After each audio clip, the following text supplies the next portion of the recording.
Tuning in, y'all. Like many of you, I've been playing games as long as I can remember. They're a core part of what makes me who I am. I believe there's this deeply rooted, often unstated mission of games to keep adventure alive. In 2014, Bungie set out to start a new adventure. Heroes awakened on a desolate planet. A silent god set in our sky.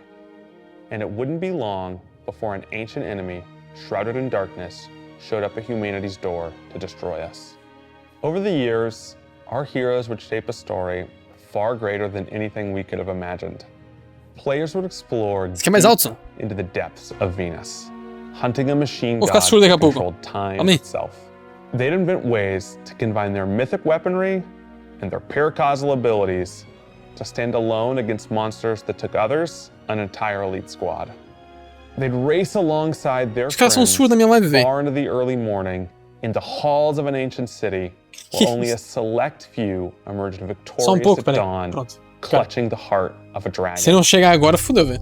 Daí eu vou ter que colocar But most importantly, they'd bring their friends and their family into this world, and together meet new faces on this adventure who would become lifelong companions. Now, together, we approach the final shape. Tá bom, rapaz. Os caras são surdos, velho. Que isso? On the last expedition of Destiny's first saga. So let's be clear about the stakes. Saga. Beleza. In the final shape, you will go inside the Traveler.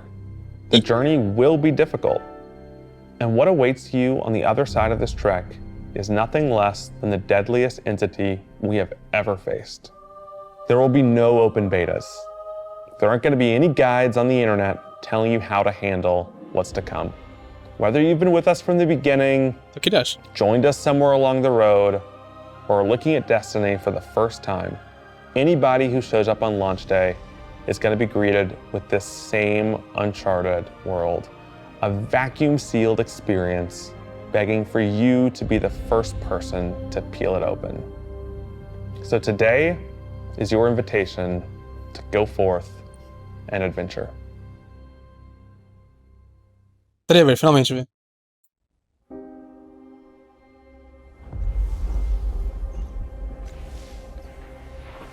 Mentira.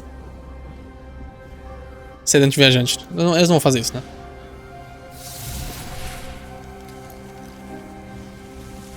Já faz tantos anos. Ah, tá.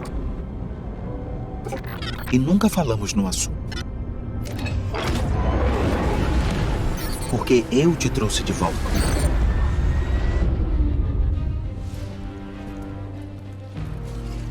Caralho, velho. A torre antiga dentro do viajante, velho.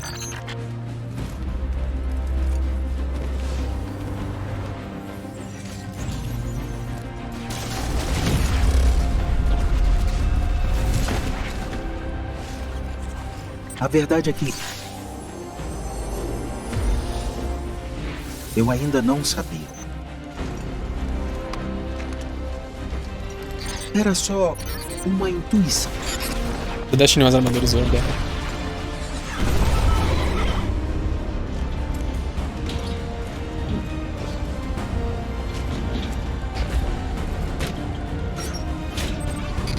Mas agora eu sei.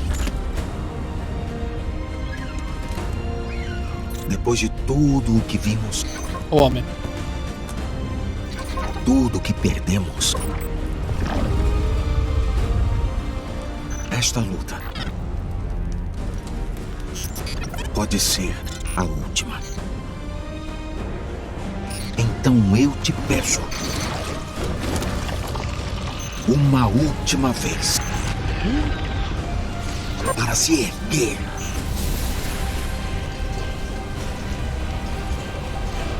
Por que Arcane tem sempre chifre, velho? Não entendo isso. Nova subclasse. Aqui é um titã, na verdade. –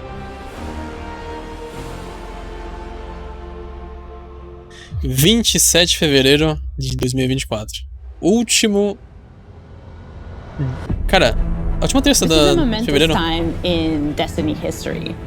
We've been building to this moment for the last 10 years. The final shape is the conclusion to that journey. This is a moment in gaming that as a developer, you just don't get very often. Guardians and allies are fighting the biggest threat that the universe has ever seen in this big culmination of the Light and Darkness saga. Me mostre mais. When we were thinking of what the final shape could be, it had to be a lot of different things. It needs to pay off this epic confrontation with the witness that we've been setting up for years. It has to bring you closer to your allies in the vanguard. It has to be this place that like makes you feel nostalgic for the entire journey you've been on. When we were resurrected by Ghost at the very beginning of this story, we didn't know why, but it was for this. The Traveler is asking us for help. And it's our responsibility to protect every living thing in the universe from what the witness intends to do. Cara, no chat não quer que isso When we nessa de novo. first start the final shape, we are finally able to go through the portal that the witness opened in the Traveler at the end of Lightfall. Inside is the pale heart of the Traveler. That is the stage for our showdown with the witness. The witness has the darkness. It has always had a connection to it. The pale heart of the Traveler is what it's trying to use to gain connection to the light. So with both, it can enact its final shape. The witness looks around and sees a lack of purpose, no meaning. It wants to fix all that. So it's trying to put the universe into this frozen perfection where everything's just exactly how it thinks it's supposed to be. That is the final shape. If we're going to defeat the witness, it's going to take everyone. Failure is not an option. We're going to need the Vanguard, all of our allies, and all the Guardians to rally together and be brave in the face of oblivion. In the final shape, we're going to answer questions at the grandest scale. But what I find really interesting is that it's also a very personal journey, where we deepen our relationships with these characters that we've known for so long. Zavala, Ikora, our Ghost, get to reconnect with Cade 6. So, like, while there's this great conflict and everything going on around us and stakes of just unimaginable heights, it's still at the end a story told around campfires by a bunch of companions who have been fighting together for hundreds of years.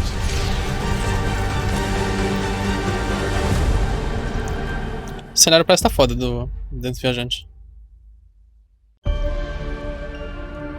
Torre antiga. In the final shape, we're going through the portal that the witness has opened up to confront it and stop the final shape. Inside the Traveler is this infinite, vast, unknowable, and we're landing on the Pale Heart, which is a fraction of really what is inside the Traveler. The Pale Heart is weird. It's a little strange, it makes you feel a bit uncomfortable, and it is also just so cool and artistic in the best way. What the fuck? The witness entered well ahead of any Guardians, and so it's had time to kind of shape what's there. When our Guardian enters, the rest of the Pale Heart starts getting shaped also around what we've experienced. Safety, and feel it escalate in danger, in surrealness, because there is this beautiful evolution of the space.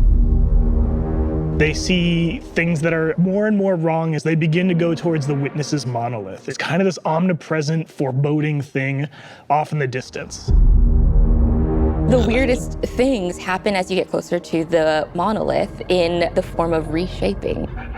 Kind of like deconstructing things and putting them back together just wrong. The sense of scale you get out there, like as you're exploring these spaces and you're jumping on these reshaped cuboids of Earth, you feel tiny as a Guardian. You feel alone. You feel like you are not the force to be reckoned with that you have been. You're not the God Slayer right now. You're just this little person jumping from these massive pieces to massive pieces. One of the things that we really tried to also capture is that the witness keeps throwing everything it has at you. And so you're going to fight these new enemies, the subjugators. Opa! Subjugators are the new unit you're going to be facing in the final shape. They have an enhanced power set. They're performing stasis powers and strand powers to face the Guardian, while in support of all the other enemies you're fighting too. They bring something entirely new to the battle. Oh, gosto 2.0, kind of this element of control. They're back there pinging away with stasis abilities, throwing crystals at you, freezing you in place, tangling you up.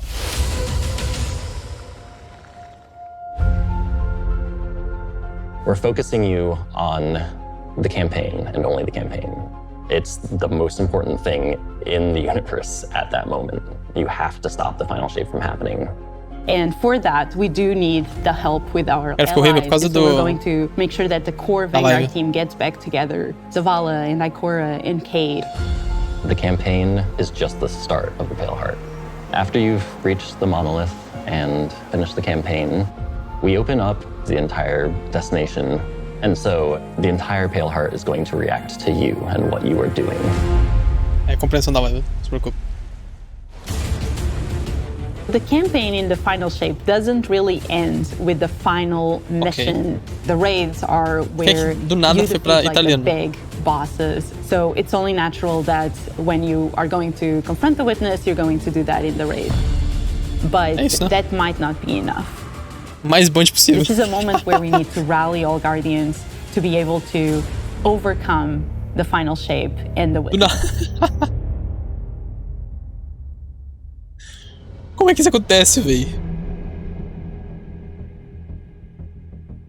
In the final shape, we are inside the Traveler, very close to this energy. This allows us to have new supers, Arc, Solar, Void. We want to create something that turns you into an offensive powerhouse, but also can benefit your allies in a support super para seres Davos. This thread of team play and like working with your friends to overcome the odds.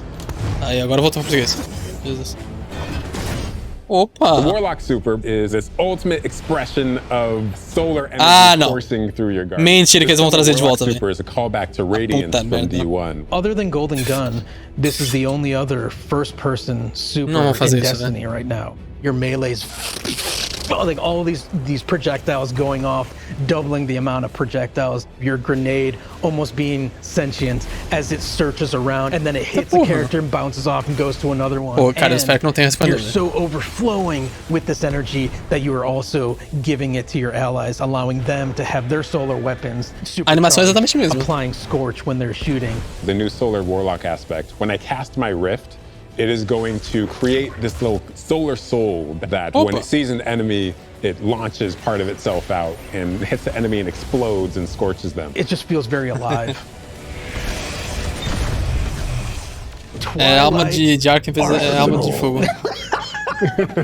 It's a layered super. This is the only ranged one-off offensive super for Titans in the game. The Titan jumps up into the air, summons this giant void axe, throws it, summons another one, throws it, summons another one, looks at a different group of enemies, throws it. And when these axes fly through the air, they stick into the ground or an enemy, do their void gravity thing where they suck a bunch of energy and enemies in and then explode. But that doesn't destroy the axe. The axe sticks around and you and your allies can go and pick up that axe and start wailing on enemies with it. This super is insane to me. The Void Titan aspect, I press and hold my grenade button to consume my grenade and turn it into the shield. The more damage it takes, the more it charges up, and then I can release that, and it creates this blast that deals massive damage. Mas posso esperar pelo Chris, ó. The Hunter Arc Super. Arc is all about finding the shortest distance between 2 points. The Hunter kind of rears back, takes this knife and throws it across the world, and then is able to blink to its position, do the slash that just decimates anyone nearby. One really great thing about that is not just you do it once, but you're able to do it 3 times, along with devastating attacks each time you do it. The hunter has an aspect. We take our staff, we twirl it in the air, which propels us upward. It creates this burst, which amplifies you and any allies near you. It almost makes it feel like you're playing a fighting game, right? Like these combos that you're chaining together to do these different moves. It like takes that sandbox to the next level. The more aspects we have, the more capable we are to do that. It feels like you're like riding the lightning, you know? Like that instantaneous, like... That was good, but I think it's more like... Pô, é insano dar TP pra área com super, velho. Ainda tem aquela animação em volta assim. Weapons team has been working on all sorts of goodness. We've got exotics, we've got legendaries, we've got perks. We're always cooking up stuff. We're always playing with stuff that we think is like really interesting or taking inspiration. We have Tessellation, which is this exotic pyramid fusion rifle. It has the really intriguing property of adapting your Guardian's current damage type. This will be the first time that you can run a weapon that can adapt to be strand or stasis in the energy slot. So you'll be able to run an entirely strand or entirely stasis loadout. Tessellation has the additional property that you can special reload to reshape your grenade and suck it into the weapon and then fire out a super destructive single projectile. It's a really special weapon. What's the one specific exotic that I can make that's like really zany that you would like right now? What if Golden Gun was a sniper rifle? What if you could harness the might of the Traveler? You know, we had a moment where we saw that Traveler Beam cutscene. I know people on Weapons went, I kind of want that. You're like, that is incredibly dope. So we've got this opportunity to bring back these iconic Destiny 1 weapons, but really turn it into something that feels unique in Destiny 2. We have to bring Kvotstov into the fold. The Red Death exotic pulse rifle. And Scotch! Burn the world, burn it all. Caralho, a morte vai voltar, véi. In the final shape, we have new weapon subfamilies coming, broadening what existing weapons can be. Really like bordering on exotic functionality. So for example, we've got a rocket pistol sidearm subfamily. We always liked the special ammo sidearms. This fires tiny, slow-moving rockets. They hit very hard, do a bit of AoE damage. They have a mixture of regular weapon and rocket launcher stats. We're also doing a new support weapon subfamily. The support frame auto rifle is a type of legendary auto rifle. It'll let you switch seamlessly from firing at enemies to healing your allies. Nossa, velho. I'm really excited to calma aí. bring it to dungeons and healar inimigos e atirar ao mesmo tempo. The weapons team is always coming up with new ideas. We've got a ton of new cool stuff coming over the next few years, and some new and really wild ideas. Ele falou próximos anos, tá? Temos um problema aqui. Ele falou próximos anos. Atenção. Come on, take a load off. We've got a lot to cover. Qual de vocês? This place is only big enough for one dashing hero type, and that's me, so. I'm back! Hey, you two, give me a sec. I was magnificent. This is great. Anyone want a hug? Get your rock off my map. Worst case scenario, you die. But who knows? Maybe you won't.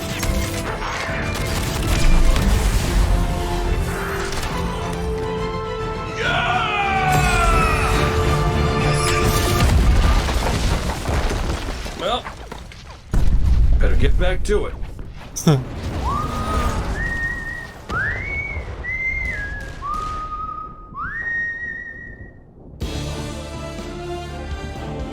In this moment where we're driving to the end of the Light and Darkness saga, it's great to see Cade like return to this world at this moment with all this change about to culminate with this confrontation with the long-standing enemy, the Witness. Cade is the quintessential hunter. His presence casts such a long shadow over the story of Destiny, whether it was when he was alive or when he was dead. What Cade goes through in this journey, how he serves as a catalyst for the other characters, the events that are uncovered to have brought him back. This is how the story had to end. There was no end to the Light and Darkness saga that didn't have Cade here alongside his friends to finish the job.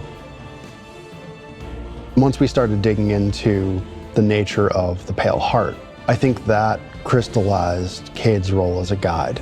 Cade is Virgil, and he's our guide through this other place. Cade is the one who is the most appropriate person to be the guide, because that's his job. That's always been his job. It just feels so natural for Nathan to be back in the booth. It felt amazing to just see him slip back into the role like without missing a beat. Right, instantly. In the flesh, or metal, as it were. Cade's the group that's always held Zavala and Ikora together. Having him back puts them in a position of questioning where they've been and what they've done without him. You think about the journey that Zavala's been on and how he's been taken down this dark path, and you think about the weight that's been on Ikora, having to hold the Vanguard together, having Cade's voice of levity and brightness that he brings to that group. I think it's going to be great for them. Well, at least we have each other. We want people to take away that sense of reunion and that idea of like the gang being back together for this moment. I'm here now. Wherever the hell here is. Quero ver como é que vai ser a história dele.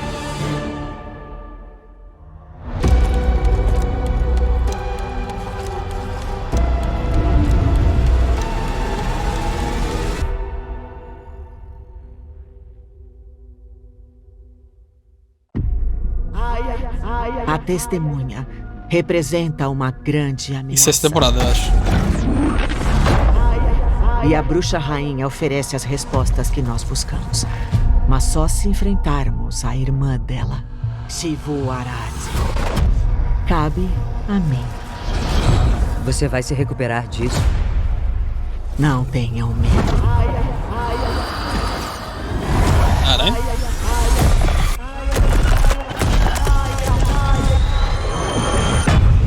Ih. Tragam-me seus tributos. É, Shivu aqui, olha. Agora você porta a magia da colmeia e a complementa com sua luz.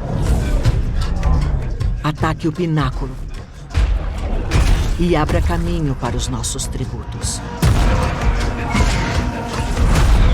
Aqui, olha a temporada, sim. Mostre-lhes o que é ter medo. Eu a chamo de baralho dos sussurros e elas realmente sussurram. Lute em meu nome, guardião. Cada oponente que você derrota me fortalece.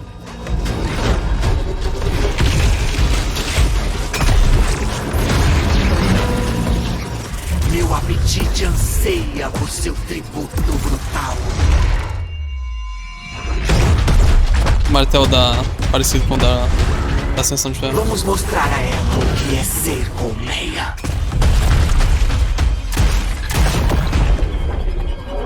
Você soou a corneta de batalha. Você merece a maior morte que sou capaz de conceder.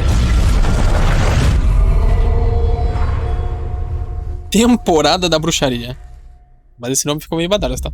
Não vou mentir, que bruxaria é meio complicado. The Season of the Witch is our opportunity. As players, we've been annihilating and breaking Hive spells, and now we finally get to cast them.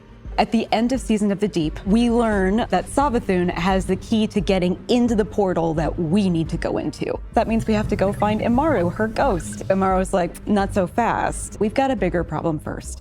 And that bigger problem's name is Zivu Arath. If we fight her, she only gets stronger. Eris has an idea. It's a wild ass idea, yeah. She determines like, well, the best way to fight fire is with fire. We are channeling all of that energy that we're creating by going through, by eliminating enemies, and we're tithing to our friend Eris. Bring me your tithes. What does that mean for the characters and the player to kind of like be like Savathun? And that's where we went down the path of having Hive Eris. We wanted to extend that magical fantasy into the player then. That ability to have overwhelming magical power, that risk and reward into all of our activities and systems experiences. And so that's what led us to come up with things like Deck of Whispers. It's this magical deck of cards that creates amazing synergies with your buildcraft meta and with buffs and the activities. They can then choose these cards at will, whichever ones they want, and then that really leans into the build crafting. You actually are getting cards that you can then use to place on the battlefield the way you play. I'm such a sucker for deck building. Like being able to like bring that element into Destiny gameplay has just been like, oh, chef's kiss. Yeah, it's really fun.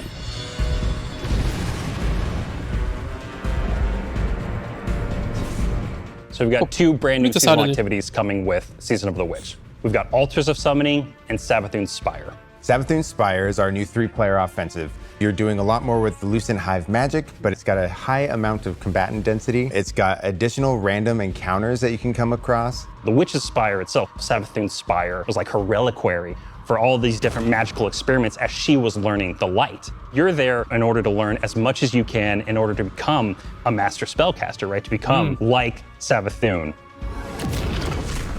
The Altar of Summoning's activity is really exciting because you can spend like 20 minutes in it or you can spend 2 hours in it. It's a 3-player experience that you can hop in and hop out of. As you're going through this activity, you're filling the tithing bucket. As that tithing bucket is filled up, you'll get progressively more rewards. And then finally at the end, it'll cash out and you'll get a whole mess of rewards. We really wanted to make sure that there was a home for any exotic mission content coming in seasons after the year has passed. And so we developed what we're calling the Exotic Mission Rotator. Right away, we're getting Presage, Vox Obscura, and Operation Seraph Shield. This is some of the most fun content the team has making. It's some of the content the fans and players of Destiny love the most. The most exciting thing, outside of just the missions themselves, is that every time we put a mission inside of that rotator, the exotic that comes alongside of it will become craftable. Mostra os perks, duvido. With Season of the Witch, we have a brand new Vex lo-fi PvP map coming. It's really exciting. It's got a bunch of really tight gameplay experiences. We wanted to make sure that we focus the combat a little bit more. With the new Obviamente no trailer ele tem uma barricada, né? Sure it's like, hey, you're shoulder to shoulder more Ignis com often. There's not as espoleta. much Ok, deep é sight perk. lines that you're interacting with. And a lot of the flow of the map is actually built around this like kind of central pillar of the Vex network that you're orienting around. And there's also some modes coming too, right? We've got a new PvP game mode coming that's all about relics. It's about multiple relics, so it's not just one like the Scorch game mode from the past. So we've got the shield coming from Vault of Glass, we've got the spear back from Season of the Risen. And we've got the scythe from Season of the Haunted. Yeah, so you're gonna be reaping Guardians with that thing. It's a lot more tactical gameplay. It's all about running around the map, claiming these relic dispensers, and then grabbing them in order to Mas essa da câmera deve ser muito OP, velho. Proteger tipo shield na frente, velho. I need. The words in my throat are the weapon in my fist. We were feeling pretty Hivey this season, obviously. There's something in the air. And so when thinking about like, what's a good raid reprisal that would really suit this very Hivey season, there's only one answer. No. Crota não, velho. Crota não, velho.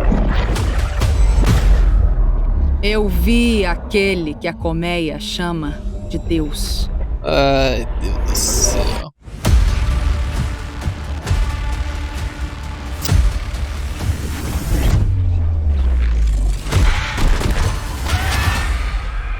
Pô, vai voltar com os ornamentos do ano 3? Caralho. Pô, isso é interessante, tá? A câmera não voltou.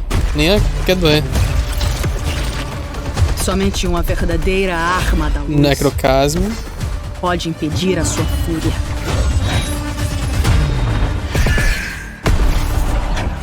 Opa, já é um pouco diferente, né? A área ali.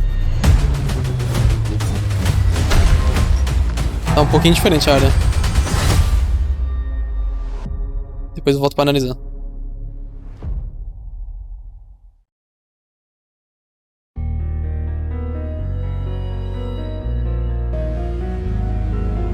Heading into the final shape, we really want to rally all Guardians at the end of the Light and Darkness saga. We want to reduce those power barriers as well as catch people up on key story beats and make sure that they have a really great and easy time connecting with other players. In the final shape, we're trying to find ways to make power more simple and easy to understand and also lowering the barrier to entry. It's going to make it easier for players who have not been able to jump into the game easily because they were held back by the challenges in grinding for the power levels that are required by these different activities. One of the major changes that's going to be happening starting with the final shape is there are going to be a certain number of activities that are going to be power fixed. So it doesn't matter kind of what power level you are going into it, you're always going to be able to approach it. Okay, There's still going to be tiers of difficulty that you can do, things that are just meant to be experienced a certain way. Things like Nightfall strikes that will still have power enabled, and that's where we're really going to focus the whole power climb. The raids, the contest modes that everybody loves Aqui to engage with, Sebo. that experience is fundamentally going to be staying the same. I'm excited for this because I think there will be a lot more clarity for players in terms of understanding the relative difficulty of things, where they sit now in the spectrum. One way that we're trying to do that is making it easier for new players to engage with you. So we're introducing something that we're calling Fire Team Power. You can actually bring your friends along to play any dungeons and raids in the game without having to wait them to be at a certain power level. The person with the highest power in your fire team is actually going to bring all the others close to their power level, which means that there's no barriers really for any other Guardian to join you in this high-level content. When it's combined with Fireteam Finder, it also allows you to find strangers, people you've never played with before, and have that same experience. That's all regardless of the power level of you and the rest of the people in your fire team. Fireteam Finder is the new feature that's coming in Season 23, aimed at helping connect and find other people to complete the best and most aspirational content in Destiny. We have a tag system that allows players to be able to say, well, this is my playstyle. I'm really chill. And I sweat. I'm just really here to have a good day. Eu pensei que não ia ter tanta customização. Exactly. Será um dos medos que vai definir, na verdade. To show a little bit more personality, show a little bit more about what they're about. I think what's really great about it is with this launch, we're also looking at inclusion tags. As an example, one of the inclusion tags that we have are for colorblind players. Hopefully the inclusion tags will bring players closer to finding their community and even closer to the people that they're playing with. Quero ver as tags dos íris. A listing goes live, players will be put into a listing lobby where players can gather, they can communicate with each other. So we wanted to make it as convenient and as easy as possible for players to not just sit and stare at a screen for a long time while their listing actually fills up. As a gamer who's typically more solo, I'm especially excited about this because it really is about helping reduce that anxiety and burden that comes with trying to make a new connection. Esse negócio de poder do esquadrão é bom, tá? Aqui tem amigos que querem testar o Dash, levar eles pra rádio mais foda logo no início. Is timeline reflections. Essentially what we have done is we've went back to previous expansions and pulled out missions that we felt really represent key narrative beats within our story. We are going to have a mission for Forsaken, mission for Beyond Light, as well as a mission for Witch Queen. Thanks for the memories, Guardian. O do poder, se não The me neat engano, thing about these missions is they're not going to be like one-to-one for how you would experience them in the campaign. You're also going to get additional pieces of narrative fed to you to like identify like, hey, this is why it's important that this happened, and here are the people you met along the way. A really big one that's really timely for Final Shape is Cade's last stand from Forsaken. Yes. This is a moment that a lot of players, new and old, are going to come back to Destiny. I think this is just the right time to introduce features that are going to allow those players to jump right in and find people to play with and enjoy this content regardless of their power level. Okay.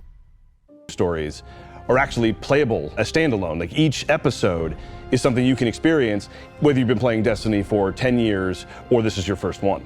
You're going to be able to basically enjoy them in any order you want to. I think the opportunity with this big epic moment is that we get to innovate the game. We get to move the game forward. It's all about change frequently. It's all about deeper story moments. It's all about more weapons, more loot, more often. And it really provides the team with a platform to go much deeper into the themes and fantasies and story of any individual episode as compared to the seasons you know of today. I'm so excited to see what the narrative team can do with this kind of new platform of storytelling. Episodes provides this awesome foundation for the future of Destiny.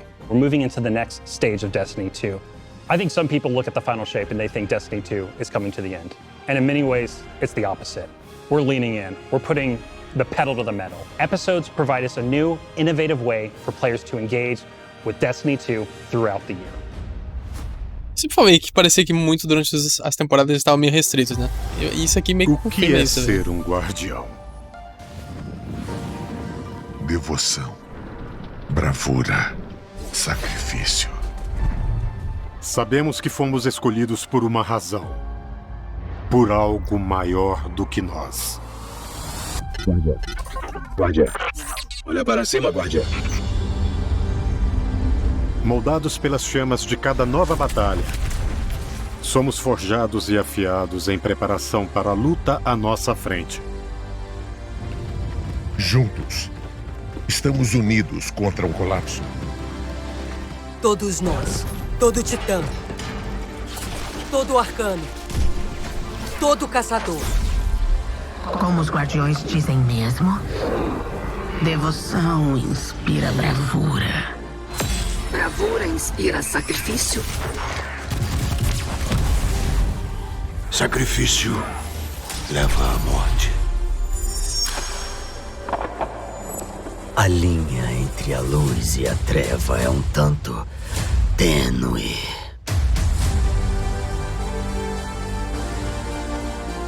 Vamos cruzá-la juntos.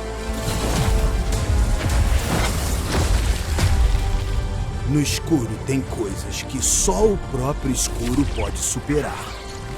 Vai por mim. Você ouviu as histórias do sacrifício do viajante. Mira tá em da dia. treva se abatendo tem boa sobre mira, a humanidade.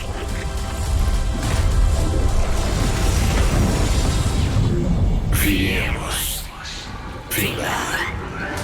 Sim, Scooby.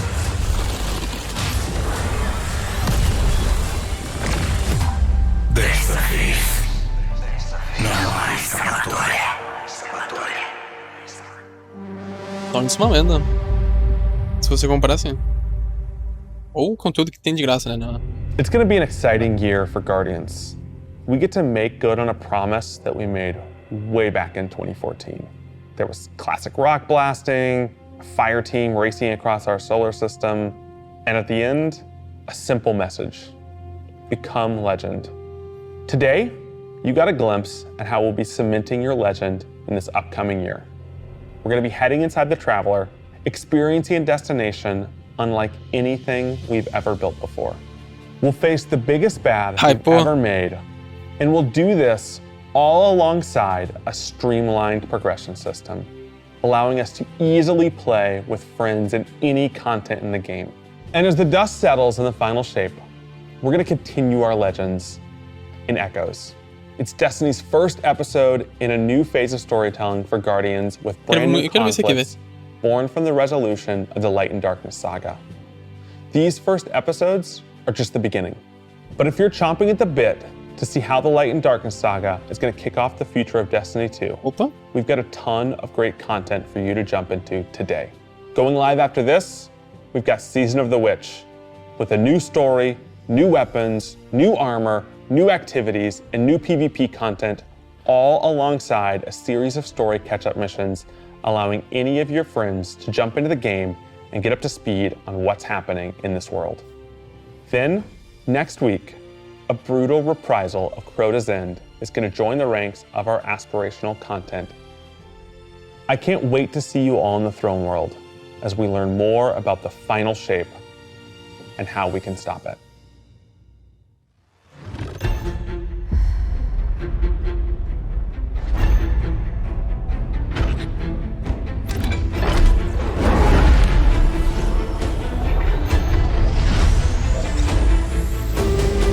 Crítico, sim, mas amo esse jogo. Quase isso, João.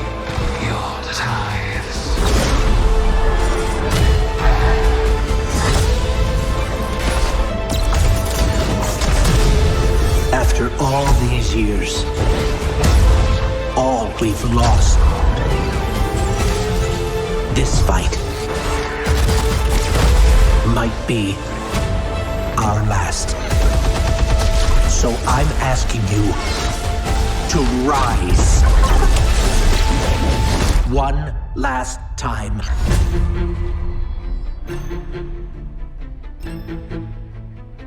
E é isso.